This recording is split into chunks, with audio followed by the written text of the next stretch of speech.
Bonjour à tous, aujourd'hui nous allons parler d'Anna Karénine. Il s'agit d'un roman de Léon Tolstoï paru en 1877.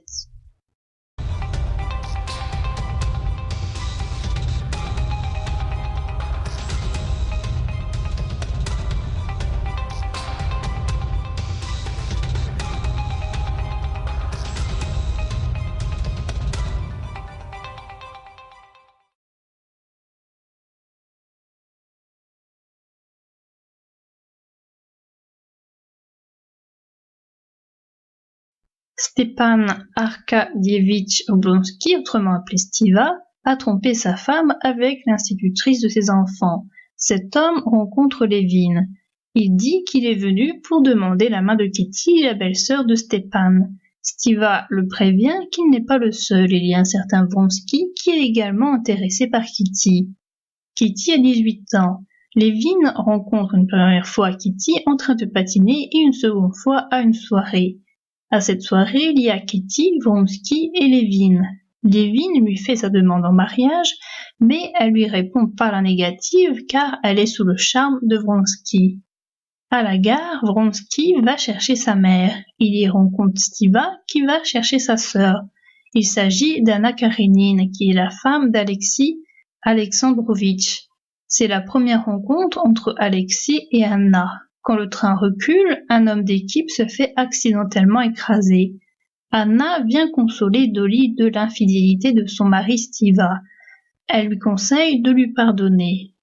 Au bal, il y a Kitty. Elle fait une valse avec Vronsky. Finalement, Vronsky danse avec Anna. Kitty remarque que Vronsky n'a pas d'attirance pour elle, mais pour Anna, et qu'Anna ressent de même pour Vronsky. Lévine rend visite à Nicolas, son frère. Il vit dans la misère et est malade. Il est marié à une ancienne prostituée qui s'appelle Marie Nikolaïevna. Il dit qu'il s'en fout de la vie des gens et qu'il aime cette femme. Le lendemain, Lévine quitte Moscou pour rentrer chez lui. Anna décide elle aussi de quitter Moscou. Dans le train, bien malgré elle rencontre Vronsky. À Saint-Pétersbourg, elle revoit son fils et son mari. À la gare, son mari rencontre Vronsky et se fait déjà des idées sur le lien qui unit Anna et Vronsky, mais ces idées sont vite atténuées. Partie 2. Suite à la danse entre Anna et Vronsky, Kitty tombe malade. Les médecins conseillent qu'elle fasse un voyage. Vronsky va chez la princesse Betsy. Anna s'y rend aussi. Vronsky court toujours après Anna, bien qu'elle lui dise d'aller demander pardon à Kitty et de la laisser tranquille. Alexis met en garde sa femme sur l'attirance de Vronsky et à ce que pourraient penser les gens. Vronsky continue de la suivre partout où elle va. Entre le chapitre 10 et 11, Anna succombe. Vronsky et Anna ont consommé leur liaison. Stepan rend visite à Lévine qui habite la campagne. Il lui apprend que Kitty est malade, chose que Lévine ne savait pas car il ne sait plus rien de Kitty depuis son refus de demande en mariage. Vronsky rencontre Anna chez elle lui dit qu'elle est enceinte. Anna lui demande qu'est-ce qu'elle doit faire. Vronsky lui dit qu'elle doit quitter son mari et que la situation ne peut pas continuer ainsi. Elle ne veut pas le faire car elle a peur que la honte de la société retombe sur son mari et surtout sur son fils. Vronsky participe à une épreuve de course de chevaux. À un fossé, sa jument tombe et Vronsky avec. La jument s'est brisé les reins. Il essaie de la relever mais c'est sans succès. Ses compagnons abattent le cheval. Peu de temps auparavant, Alexis avait rejoint Anna et la princesse Betsy au champ de course. Quand Vronsky tombe, Anna ne peut pas s'empêcher de crier. Sous le choc, elle demande à son mari de partir sur le champ. C'est ce qu'ils font. En voiture, elle dit la vérité à son mari. Elle aime Vronsky et est sa maîtresse. Son mari lui dit de cacher encore cette liaison pour le moment, pour la convenance et pour son honneur. Partie pour effectuer une cure en Allemagne, Kitty fait la connaissance de Varinka, qui deviendra son amie, son modèle, et qui lui donnera des conseils pour sa vie. Dolly est à la campagne avec ses enfants. Son mari ne la rejoint pas. L'habitation de Dolly est proche de celle de Lévine. Ils se rencontrent. Ils parlent du refus de Kitty. Elle lui dit qu'à ce moment-là, Kitty hésitait entre lui et Vronsky, que Kitty voyait Vronsky tous les jours, alors qu'elle n'avait pas vu Levin depuis longtemps. Elle lui dit de ne pas trop faire attention au nom de Kitty. Un jour que Levin est dans une prairie, il croise par hasard une voiture et celle-ci contient Kitty qui, elle, ne l'a pas vue. Alexis pense à la séparation, à un duel ou au divorce. Finalement, il veut que sa femme reste auprès de lui et qu'elle rompe avec Vronsky. Anna Karénine veut garder les liens de son mariage car elle veut éviter que la honte tombe sur son fils et sur son mari. Cependant, plus le temps passe, plus elle sent que sa situation est fausse. Anna raconte que durant 8 ans, elle n'a pas reçu d'amour de la part de son mari, qu'il l'étouffait et qui ne s'apercevait pas qu'elle était une créature vivante. De son côté, Levin prend plaisir au travail de la ferme. Il tente aussi de la changer en y incorporant notamment des avancées technologiques. Nicolas, son frère, vient lui rendre visite. Il est très malade. Partie 4. Anna et Alexis vivent encore sous le même toit. La situation est intolérable pour tous les trois. Anna envoie un mot à Vronsky qui vient chez elle. Malheureusement pour lui, il rencontre le mari d'Anna. De retour chez lui, Alexis dit à sa femme qu'ils vont divorcer. Il veut remettre son fils à sa sœur. C'est la pire chose qui peut arriver à Anna, ne plus avoir la garde de son fils.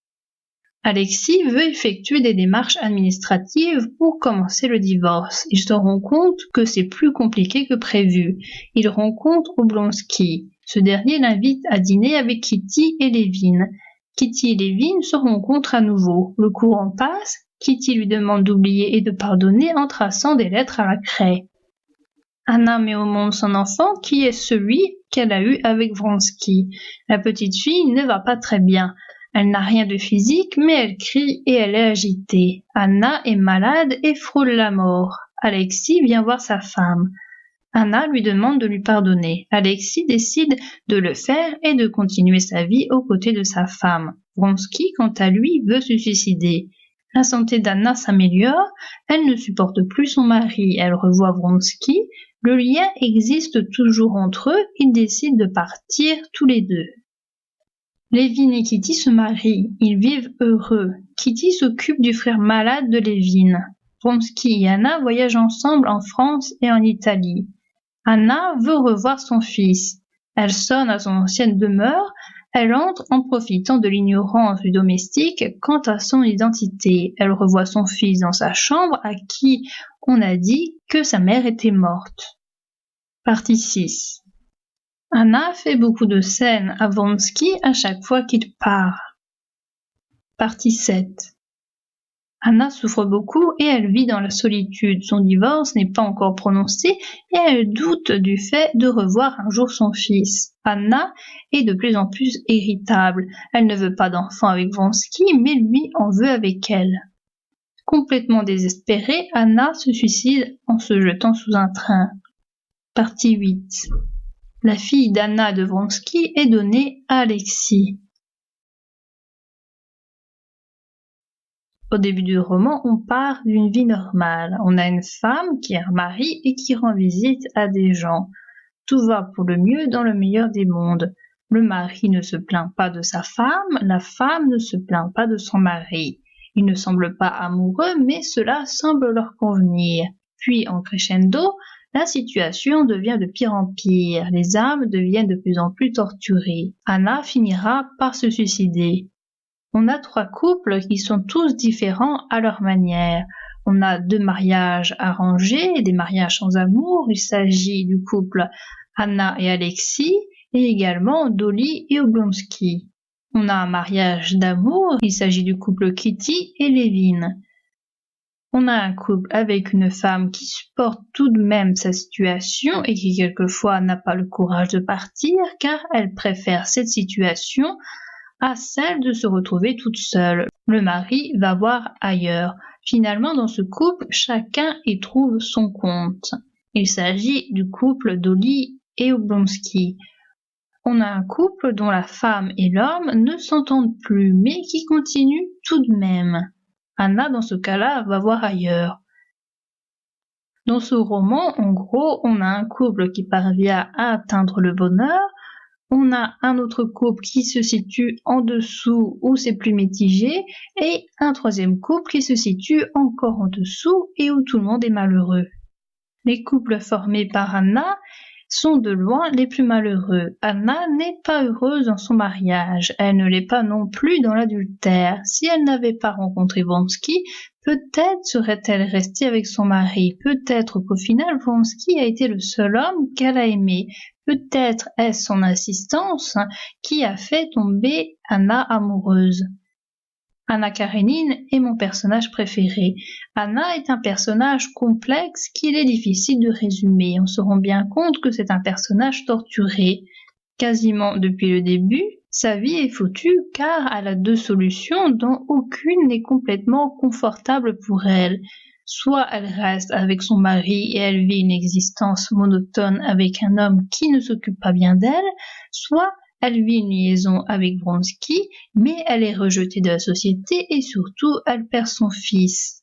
On pourrait porter le blâme sur son mari, mais cependant ce n'est pas le pire de cette histoire. Certes, il ne traite pas bien sa femme et il ne lui donne pas beaucoup d'amour. On devine qu'il s'agit d'un mariage arrangé ou d'un vrai dont l'amour s'est vite essoufflé. Mais il n'a pas l'air de maltraiter sa femme, il a tout de même de la considération pour elle. Lorsque sa femme le trompe, il arrive quand même à lui pardonner une première fois. Le mari d'Anna n'est pas quelqu'un qui va voir ailleurs comme Stiva. Il trouve même un arrangement pour le divorce en proposant de prendre la faute sur lui. Bien des maris n'auraient pas fait ça. Le personnage de Kitty m'intéresse moins, c'est une jeune fille naïve. Elle me fait penser à la Cécile des Liaisons dangereuses. Heureusement qu'au cours de roman, elle s'arrange. Si Dolly n'avait pas parlé de Kitty à Levin, ils ne se seraient pas rencontrés une seconde fois. Peut-être bien que le couple ne se serait jamais formé. C'est comme cela que certains futurs couples finissent à la casse avant même d'avoir existé. Il y a une jeune fille qui veut dire non, alors qu'elle est amoureuse et un jeune homme qui prend tout au pied de la lettre. Ces situations avaient de grandes chances de ne jamais se rétablir. Levin est quelqu'un qui se sent mal à l'aise quand il va en ville. Il s'aperçoit que les gens sont plus riches que lui, qu'ils sont mieux habillés que lui et que ces gens le méprisent. On ne le sent bien qu'à la campagne, où on voit bien que c'est son milieu et qu'il n'y a que là qu'il est bien. C'est le seul à travailler de ses mains dans tout le roman. Le reste n'est composé que de hauts fonctionnaires comme Alexis et Oblonsky ou de hauts gradés de l'armée comme Vronsky. Il est également le seul à réfléchir vraiment. Il n'est pas du genre à ne satisfaire que ses envies du moment comme le font les autres. Il réfléchit au sens de la vie et à une meilleure organisation de ses fermes. On peut faire le parallèle avec les institutions qu'a mis en place Alexis et dont lui-même se rend compte de leur inefficacité quand il demande son divorce. C'est le seul qui ne se pavane pas comme les autres dans de jolis costumes et à danser dans des bals et à faire la cour à des jeunes filles écervelées qui sont poussées par leurs parents à trouver un mari. Le monde de la campagne a l'air d'être un monde plus vrai que celui de la ville où il n'y a que des hypocrisies, où tel personnage semble attaché à un autre personnage mais ne l'est pas vraiment ou change d'avis en cours de route. Et enfin, il y a Vronsky. Je ne sais pas ce qu'Anna lui trouve. Il a l'air bel homme, mais c'est tout. Je n'aime pas du tout son âme. On devine bien que lors de la manie d'Anna, puisqu'elle a obtenu le pardon de son mari, sa vie aurait pu recommencer comme avant. Mais une nouvelle rencontre avec Vronsky a tout fait voler en éclats. De même, on se doute bien que si elle ne l'avait pas rencontré, et s'il ne l'avait pas ainsi poursuivi, peut-être ne serait-elle pas tombée dans ses bras. Je n'aime pas chez lui cette façon de toujours vouloir à tout prix les choses qu'il convoite. S'il veut quelque chose, il l'aura à n'importe quel prix, il s'en moque des conséquences. S'il veut Anna, c'est parce qu'il la trouve belle. Il ne réfléchit pas au fait qu'elle va perdre la considération de la société, son mari et son fils. Il ne pense qu'à ce qu'il veut. Le passage de la course est tout à fait révélateur de sa psychologie. Il y a de nombreux rapprochements à faire entre la jument qu'il a achetée et Anna. Il est content de la voir car il s'agit d'une jolie jument que tout le monde doit convoiter. Il a eu du mal à l'obtenir, mais qu'importe, il l'a. La jument n'est là que pour gagner la course. Il ne pense qu'à battre l'autre cheval. D'ailleurs, la première chose qu'il voit quand il tombe, c'est l'autre cheval qui passe devant lui, ce qui le fait enrager. Une fois remis debout, il force le cheval à se remettre lui aussi debout, chose qu'il fera aussi avec Anna puisque même désespéré, il la forcera à suivre le même train de vie. Il la forcera aussi à quitter son mari alors que ce n'était pas sa première idée. Finalement, Vronsky quitte le champ de course, laissant la jument être achevée par d'autres individus. Anna, elle, se fera écraser par un train. On remarque qu'il y a une différence entre les hommes et les femmes. Oblonsky a bien trompé sa femme et on n'en fait pas toute une histoire. Par contre, quand c'est Anna qui trompe son mari, c'est le scandale. Personne ne fait le reproche à Vronsky d'aimer une femme mariée qui n'est même pas encore divorcée. On se demande pourquoi Vronsky ne s'intéresse qu'à Anna alors qu'il y a plein d'autres jeunes filles dans les salons et dans les bals qu'il fréquente. Pourquoi prendre une femme mariée, surtout qu'il le sait depuis le début qu'elle est mariée? À la gare, le frère d'Anna lui dit bien qu'il va chercher sa sœur qui est mariée à Alexis.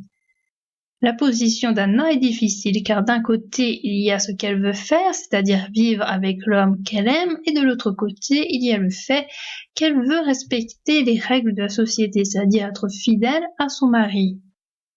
Kitty me semble être le négatif d'Anna. Elle est plus jeune, elles sont toutes les deux belles, l'une est naïve, l'autre est plus avertie. L'une est fiancée et l'autre est déjà mariée. Les deux rôles pourraient cependant être inversés. Finalement, heureusement que Kitty ne s'est pas donnée à cet homme. Finalement, elle peut remercier Anna d'être passée à sa place. Elles ont un point commun, c'est-à-dire être amoureuses de Vronsky. Ensuite, les chemins divergeront. Kitty formera un couple modèle avec son mari et vivront en harmonie, alors que Anna vivra dans le péché et en plus, elle vivra malheureuse. On dirait presque que durant le bal, les deux âmes ont été transférées de corps. Kitty la naïve devient sérieuse après le bal, tandis qu'Anna, qui devrait être plus sérieuse, devient naïve avec les valses. On se demande comment une femme qui est jeune, mais plus tout à fait tout de même, et qui est mariée, a pu tomber ainsi dans le panneau. On peut comprendre que ceci vient du fait qu'elle n'a jamais été aimée de personne, et qu'elle n'a jamais aimé personne, et que cela lui semble si merveilleux qu'elle n'a pas pu résister à cette tentation de bien-être qu'elle n'a jamais connue. Mais cela serait plutôt à Kitty de ressentir cela. Le roman est fait de beaucoup de moments tristes et pourtant il y a comme cela des petits moments qui donnent espoir. Les deux plus beaux moments sont pour moi lorsque Kitty et Levin s'avouent enfin leur amour et quand Dolly parle à Anna alors que plus personne ne lui parle puisqu'elle est rejetée de toute la société. Tout à coup, elle se souvint de l'homme écrasé le jour de sa première rencontre avec Vronsky, et elle comprit ce qui lui restait à faire. D'un pas rapide et léger, elle descendit les marches, et, postée près de la voie, elle scruta les œuvres basses du train qui la frôlait, les chaînes, les essieux, les grandes roues de fonte, cherchant à mesurer de l'œil la distance qui séparait les roues de devant de celles de derrière. Là, se dit-elle, en fixant dans ce trou noir les traverses recouvertes de sable et de poussière, là au beau milieu, il sera puni et je serai délivrée de tous et de moi-même. Son petit sac rouge, qu'elle avait eu quelque peine à détacher de son bras, lui fit manquer le moment de se jeter sous le premier wagon. Force lui fut d'attendre le second. Un sentiment semblable à celui qu'elle éprouvait jadis avant de faire un plongeon dans la rivière s'empara d'elle, et elle fit le signe de la croix. Ce geste familier réveilla dans son âme une foule de souvenirs d'enfance et de jeunesse.